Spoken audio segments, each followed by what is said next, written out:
In 1945, World War II ended. Japan surrendered. The fighting stopped.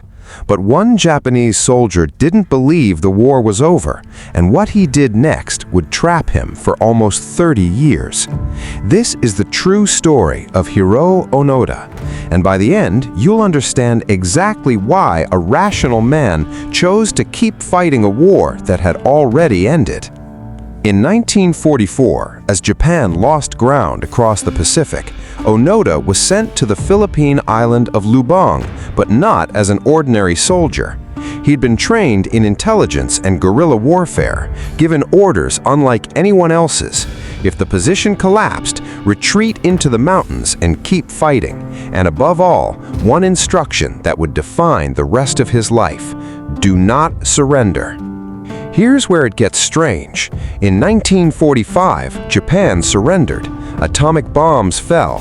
Soldiers across the Pacific laid down their weapons. But deep in the jungle, Onoda didn't believe it. And honestly, he had a reason to doubt it. He'd been trained to expect exactly this kind of trick. So when leaflets dropped announcing the war was over, Onoda didn't work out. He stayed.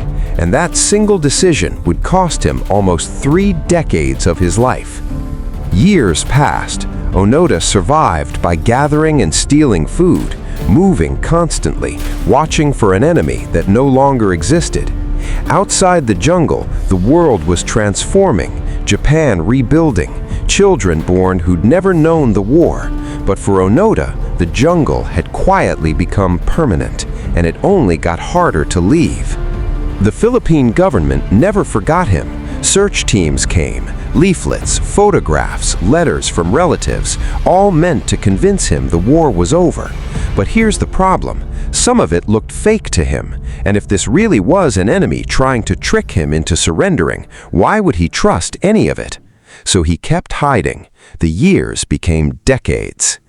He wasn't alone at first, but one by one, the other holdouts vanished, killed, or gave up. By the early 1970s, Onoda was completely alone. His comrades gone, his empire gone, the war itself ancient history to everyone but him. Still, he waited for one specific thing, the order that could release him, a command that had never actually reached him. Then, in 1974, something almost unbelievable happened. A young traveler named Norio Suzuki went looking for 3 things: a panda, the Yeti, and Hiroo Onoda. Somehow, he found the one everyone thought was impossible. But even face-to-face with proof the war was over, Onoda still refused to surrender. He had one condition left, and it would take one very specific person to finally end this. The Japanese government tracked down Onoda's former commanding officer, Major Yoshimi Taniguchi, by then just an ordinary civilian. It didn't matter. Only the man who gave the order could cancel it. So Taniguchi flew to the Philippines, and on March 9, 1974, he stood in front of Onoda and said the words he'd waited almost 30 years to hear. The mission was over. 2 days later, Hiroo Onoda walked out of the jungle in his original 1940s uniform, rifle still in hand, after 29 years in hiding. He wasn't just stepping out of a forest, he was stepping directly from 1945 into 1974, a world that had moved on entirely without him.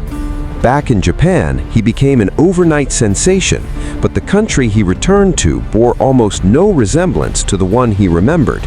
Eventually, he moved to Brazil, took up farming, and later built a survival school for young people.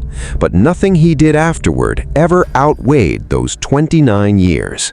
Because here's the real question his story leaves behind. He wasn't crazy, he wasn't stupid, he was simply obedient to an order nobody ever came to cancel. And that raises something worth sitting with. How much of what any of us believe is true, simply because no one's ever told us otherwise? Hiroo Onoda died in 2014 at 91 years old. A war that ended in 1945. For one man, it didn't end until 1974.